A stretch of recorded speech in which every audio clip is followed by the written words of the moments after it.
সুপ্রীতি সাদ্দার চ্যানেলে hello guys. Supriti Sardaar চ্যানেলে তোমাদের সবাইকে স্বাগত।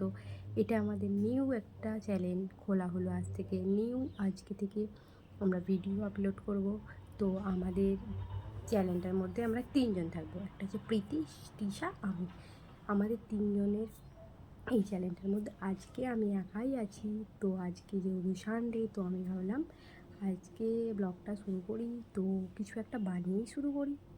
সেই জন্য আজকে মা যেহেতু একটু বাইরে কাজে আছে, আমি ভাবলাম আজকে যেহেতু সানডে, তো চিকেন বানাই। তো কীভাবে চিকেনটা বানাচ্ছি, কী কী দিয়ে বানাচ্ছি, সেটা নিয়ে তোমাদের দেখাবো। তো আমি এর আগে কোনোদিন চিকেন বানাইনি, আজকেই ফার্স্ট টাইম। তো কী কী লাগে, কেমনভাবে বানাতে আমি ঠিক জানি না। যতটুকু আমি জানি ততটুকু দিয়েই বানাবো, তারপর খেয়ে বলবো তোমাদের কেমন হয়েছে। চলো দেখতে থাকো। আমি যে যে ইনগ্রিডিয়েন্টসগুলো দরকার হয় সেগুলো আপাতত তৈরি করি, তারপর আবার তোমাদের কাছে আসছি। এখানে আমি আলু, পেঁয়াজ, টমেটোগুলো কেটে রেখেছি। তারপর মাংসগুলো আমার ধোয়া হয়ে গেছে। এখানে গ্যাসের ওপর কড়াটা দিলাম, কড়াটা একটু গরম হলো, তার মধ্যে তেল দিলাম। তেলটা একটু হালকা গরম হলে ওর মধ্যে একে একে আমি আলুগুলো দিয়ে দিলাম, যাতে আলুগুলো ভাজা হয়। সব কটা আমি আলু দিয়ে দিলাম। আলুগুলো লাল লাল করে ভাজা হয়ে যাবার পর আমি আলুগুলো তুলে নিলাম। সেই গরম তেলেই পেঁয়াজগুলো দিলাম, পেঁয়াজগুলো ভাজার জন্য। পেঁয়াজগুলো দেওয়ার পর পেঁয়াজগুলো একটু নেড়ে দিলাম।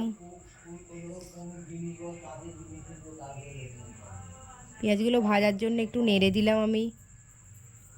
তারপর এর মধ্যেই রসুন দিলাম। রসুনটা দিয়ে একটু ভালো করে কষিয়ে নিলাম পেঁয়াজগুলো। তার একটুখানি পরে আমি আদা দেব, আদা দিয়ে এটা কষিয়ে নেব।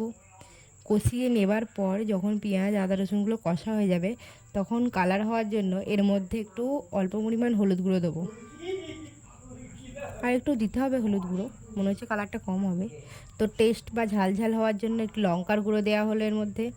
লঙ্কার গুঁড়ো দিয়ে পেস্টটা আবার ভালো করে আমি নাড়িয়ে নিলাম, যাতে পেস্টটা ভালোভাবে পেঁয়াজগুলোর সাথে কষা হয়ে যায়।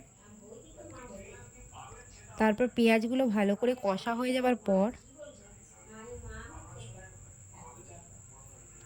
আমি যখন দেখলাম পেঁয়াজগুলো ফুটছে, কষা কষা হয়ে গেছে, তখন আমি এর মধ্যে ধুয়ে রাখা মাংসগুলো দিয়ে দিলাম। মাংসগুলো দিয়ে দেবার পর মাংসগুলো আমি একটু নাড়িয়ে দেব। একটু নুন দিলাম তার মধ্যে, আমার না নুন দিতেই শুধু ভুলে যাই। পরিমাণ মতো নুন দিলাম। নুন দেবার পর মাংসগুলো আমি নাড়িয়ে দিলাম পেস্টটা ভালো করে, যাতে ভালো করে কষা হয়। এর মধ্যে আমি টমেটো কুচি দিলাম কিছুটা। তারপর এটা ফুটতে দিলাম। দেখো, দেখতেই পাচ্ছ তোমরা, ফুটছে মাংসটা। আমি চাপা দিয়ে রেখে দেবো কিছুক্ষণের জন্য। চাপা দিয়ে খোলার পর দেখলাম মাংসটা বেশিরভাগ সেদ্ধই হয়ে গেছে। তারপর আমি এতে ভেজে রাখা আলুগুলো দিয়ে দিলাম। ভেজে রাখা আলুগুলো দেওয়ার পর আলুগুলো নাড়িয়ে দিলাম ভালো করে, যাতে তারপরে যখন দেখলাম সিদ্ধ হয়ে গেছে, তখন হালকা পাতলা ঝোল করার জন্য জল দিয়ে দিলাম। এবার আমার রান্নাও কমপ্লিট। তো চলো দেখা যাক আমার রান্নাটা যে করেছি কেমন খেতে হয়েছে। তো এবার টেস্ট করার পালা। তো আমি একটু জাস্ট 2 মিনিট পরে আমি ভাত খাবো, কারণ মা ভাত বাড়ছে। ভাত খাবো, তার সাথে চিকেনটাও খাবো। চিকেনের পাতলা ঝোল করেছি, কারণ এই যে গরম, বাপরে বাপ, বাইরে কি উত্তাপ, এই গরমে তার উপর চিকেন। তো তার জন্য পাতলা, তিলতিলে পাতলা ঝোল তো ভাতের সাথে খাবো। তো খাবার পর আমি জানাবো কেমন খেতে হয়েছে। চলো খাওয়ার সময় দেখা হচ্ছে, টাটা। আজকের মেনু পেঁয়াজ, লেবু আর মাংসের ঝোল আর ভাত। ভিডিওটা যদি তোমাদের ভালো লেগে থাকে, লাইক করো, কমেন্ট করো, শেয়ার করো, কমেন্ট করে জানিও কেমন লাগলো ভিডিওটা তোমাদের।